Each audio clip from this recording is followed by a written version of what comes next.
Hi all, welcome back to my channel. ఇదైతే ఉగాది రోజు vlog అండి. నేను ఆద్యతో ఉగాది పచ్చడి చేయిస్తున్నాను.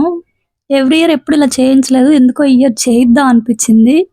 ఆద్య కూడా కొంచెం పెద్ద అవుతుంది కదా, వంట చేయడంలో ఇంట్రెస్ట్ చూపిస్తుంది అనమాట. అమ్మ నేను చేస్తాను వస్తుంది ఊరికే. సరే ఆద్యత చేయిద్దాం, బాగా రెడీ అయింది కదా అని చెప్పి చేయిస్తున్నాను.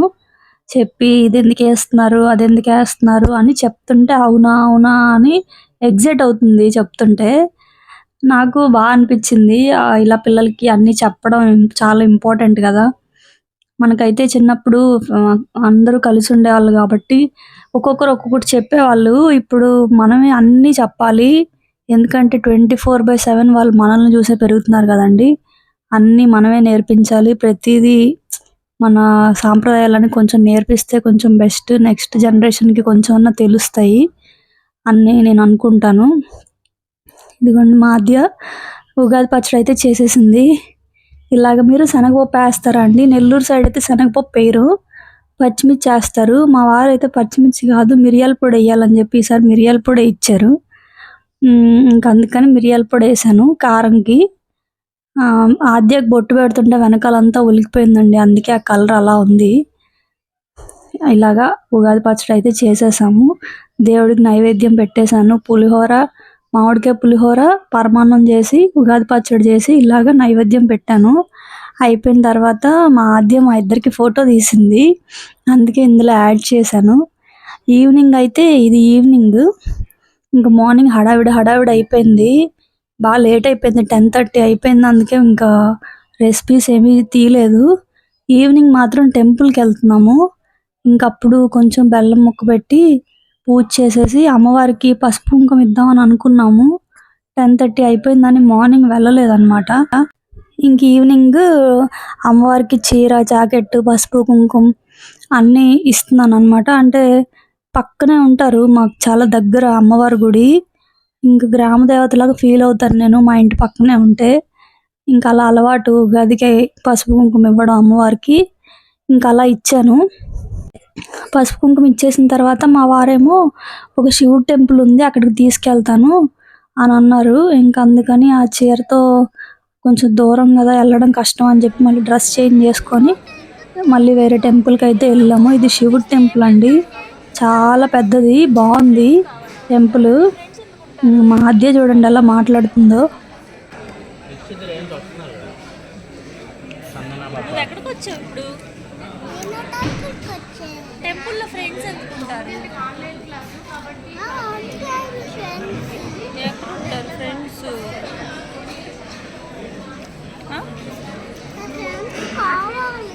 ఈ ఫ్రెండ్స్ కావాలా? ఏ ఫ్రెండ్ కావాలి? ఇంకా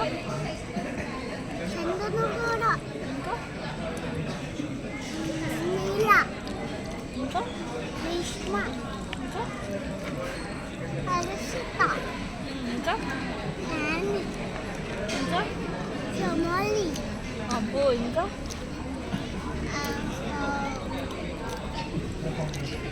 ఇంకెవరు కావాలి?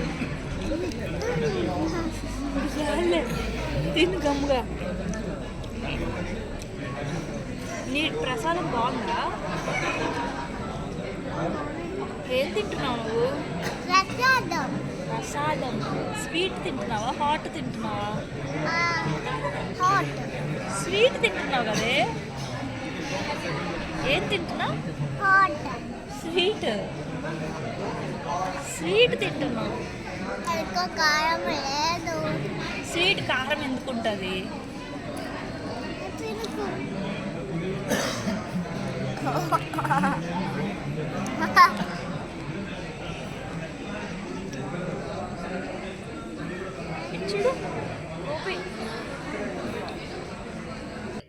ఇలాగ ఇంకా టెంపుల్లో దర్శనం అయిపోయాక కూర్చొని ప్రశాంతంగా ప్రసాదం తింటున్నాము. ప్రసాదాలు బాగున్నాయండి. ఆద్య కూడా బాగా ఎంజాయ్ చేసింది. కేసరి, పులిహోర, పొంగలి, దద్దోజనం పెట్టారు. ఉగాది పచ్చడి కూడా పెట్టారు. బాగుంది టెంపుల్. ఇంకా వీళ్ళందరూ స్టూడెంట్స్ అనమాట, ఐఐటి స్టూడెంట్స్. ఇంకా అందరు ఇక్కడే ఉన్నారు, ఆల్మోస్ట్ తెలుగు వాళ్ళందరూ ఇక్కడే ఉన్నారు. ఇంక నైట్ తినేసి ఇంక టెంపుల్‌లో చాలాసేపు అలా కూర్చున్నాం. మంచి గాలొస్తుంది. ప్రశాంతంగా ఉందండి. ఆ శివుడి గుడిలో మాత్రం కొంచెంసేపు కూర్చుంటే ఎందుకో కొంచెం బాగా అనిపిస్తదండి మనసుకి ఎందుకో నాకు కూడా. ఇంక ఇంటికొచ్చేసిన తర్వాత ఇదైతే ముందు రోజు ఈవినింగ్ చేశానండి. ఐస్ క్రీమ్ ఇంట్లోనే చేశాను. నేను బయట ఈ ప్యాకెట్ తెచ్చుకున్నాను. 100 గ్రామ్స్ ప్యాకెట్టు. దీని మీద డైరెక్షన్స్ ఇచ్చినట్టే చేసేసాను. 100 ఎంఎల్, 500 ఎంఎల్ మిల్క్ తీసుకొని అది బాగా బాయిల్ చేసి పెట్టుకున్నాను. బాయిల్ చేసిన తర్వాత ఈ పౌడర్ యాస్ టీజ్ మిక్స్ చేసేసాను. మిక్స్ చేసేసిన తర్వాత డీప్ ఫ్రీజర్‌లో పెట్టుకోవడమే. డీప్ ఫ్రీజర్‌లో పెట్టుకోవడం అంటే తీసి మళ్ళీ 2 సార్లు మిక్సీ చేయాలండి. అప్పుడు మనకి క్రీమీ టెక్స్చర్ వస్తుంది. ఇలా పౌడర్ యాడ్ చేసేసిన తర్వాత కన్సిస్టెన్సీ కొంచెం థిక్ అవుతుంది. రూమ్ టెంపరేచర్‌లోకి వచ్చాక ఫ్రిడ్జ్‌లో పెట్టుకోవడమే. ఇంకా షుగర్ కూడా ఏం యాడ్ చేయాల్సిన అవసరం లేదు.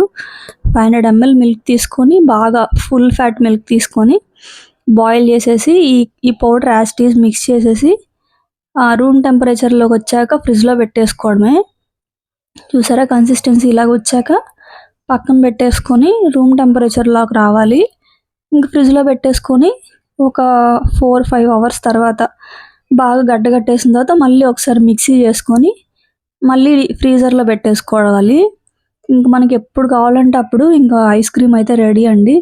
నేనైతే ఇప్పుడు ఫ్రీజర్‌లో పెడుతున్నాను. నేనైతే ఈ ఐస్ క్రీమ్‌తో ఫలూడా చేశానండి. మా వాళ్ళైతే ఇంక అసలు చాలా బాగుందని చెప్పారు. అంటే నేను జామ్ కూడా ఇంట్లోనే చేశాను. అన్నీ ఇంట్లోనే చేసి ఫలూడా ట్రై చేశాను. యాక్చువల్‌గా ఫస్ట్ ఐస్ క్రీమ్ చేశాను. ఇలాగే తినేద్దాం అనుకున్నాం. అయితే ఆద్య ఆ రోజే జామ్ అడిగింది. వాళ్ళ డాడీ నాకు లేట్‌గా వచ్చారు ఆ రోజు. సరే ఇంట్లో చేసి పెడదామని చెప్పి యాపిల్ ఉంటే యాపిల్, బీట్రూట్ ఏసి ఉడకపెట్టేసి మిక్సీ చేసుకున్నాను. మిక్సీ చేసేసి ఇదంతా ముందు రోజు ఉగాది ముందు రోజు అనమాట. ఇంకా ప్యాన్‌లో ఏసేసిన తర్వాత నా దగ్గర పామ్ జాగరీ అని చెప్పి మొన్న స్టోర్‌లో తెచ్చానండి. అది కొంచెం ఏసేసాను. అది ఎలాగుందంటే కలకండ ఉంటది కదండీ! టెంపుల్స్‌లో ఇస్తారు కదా! అలాగుంది. అది కొంచెం యాడ్ చేసేసి కొంచెం దగ్గరకొచ్చేదాకా ఉంచాను. ఇంకా అది జామ్‌లాగా అయిపోయింది. అసలు బావుందండి జామ్ గూడా. కొంచెం నిమ్మకాయ పిండుకోండి. నేనైతే ఆ క్లిప్పింగ్ మిస్ అయింది. చూసారు గదా! బాగా ఉడికిన తర్వాత ఆ షుగర్ కన్సిస్టెన్సీ రావడానికి ఇదిగోండి ఇది. ఇది తాటి బెల్లం లాగనమాట. పామ్ క్యాండీ అంట దాని పేరు. అదేసాను కొంచెం. ఇంకా ఇంకా బయట మనం ఇంగ్రీడియెంట్స్‌లో కొన్ని కలుపుతారు కదా కెమికల్స్ అలాంటివి ఏమి లేవు. న్యాచురల్ కలర్ బీట్రూట్ వల్ల న్యాచురల్ కలర్ వచ్చింది. నిమ్మకాయ కొంచెం పిండడం వల్ల అంటే కొంచెం ఆ ఖట్టా-మిట్టా టేస్ట్ ఉంటది కదా! బావుందండి జామ్ అయితే. ఆద్య మళ్ళీ అడుగుతుంది చెయ్యాలి. ఇలా జామ్ లాగా మొత్తం స్ప్రెడ్ చేసేసాను. స్ప్రెడ్ చేసేసి సబ్జా గింజలు నానబెట్టాను. సబ్జా గింజలు వేసేసుకున్న తర్వాత సేమియా కొంచెం పెట్టుకున్నాను. నార్మల్‌గా కొంచెం ఉడకపెట్టేసుకుంటే సరిపోద్ది. ఒక 2 మినిట్స్ బాయిల్ చేస్తే సేమియా అయిపోద్ది. నీళ్ళల్లో ఉడకపెడితే ఇంకేం వేయాల్సిన అవసరం లేదు. డ్రై ఫ్రూట్స్ మీకు నచ్చినవి, ఫ్రూట్స్ కూడా మీకు నచ్చినవి వేసుకోండి. ఇక్కడైతే ఇదిగోండి ఐస్ క్రీము. చూసారా ఎంత బాగా వచ్చిందో. ఆద్య ఆల్రెడీ కొంచెం లేపేసింది అప్పటికే. ఇంకా కొంచెమే ఉంది. ఇలా వచ్చిందండి ఐస్ క్రీమ్ మాత్రం చాలా బాగుంది. నెల్లూరులో ఉండే వాళ్ళకైతే సిరివెన్నెల ఐస్ క్రీమ్ ఎలా ఉంటదో ఆ టేస్ట్ వచ్చింది కరెక్ట్‌గా. ఎగ్జాక్ట్‌గా సిరివెన్నెల ఐస్ క్రీమ్ లాగే ఉందండి టేస్ట్. నాకైతే సిరివెన్నెల ఐస్ క్రీమ్ చాలా ఇష్టము. బయట అరుణ్ ఐస్ క్రీమ్స్‌కి ఆ ఫ్లేవర్ ఉండదు. సిరివెన్నెల ఐస్ క్రీమ్స్ నెల్లూరులో ఉండేవాళ్ళు బాగా కనెక్ట్ అవుతారు. చాలా టేస్టీగా ఉంటదండి. ఇదిగోండి నా ఫలూడా రెడీ. మా ఉగాది ఇలా అయింది. మీ ఉగాది ఎలా సెలబ్రేట్ చేసుకున్నారు? నాకైతే కామెంట్ సెక్షన్‌లో కామెంట్ చేయండి. వీడియో ఇక్కడితో ఎండ్ చేస్తున్నాను. Thanks for watching.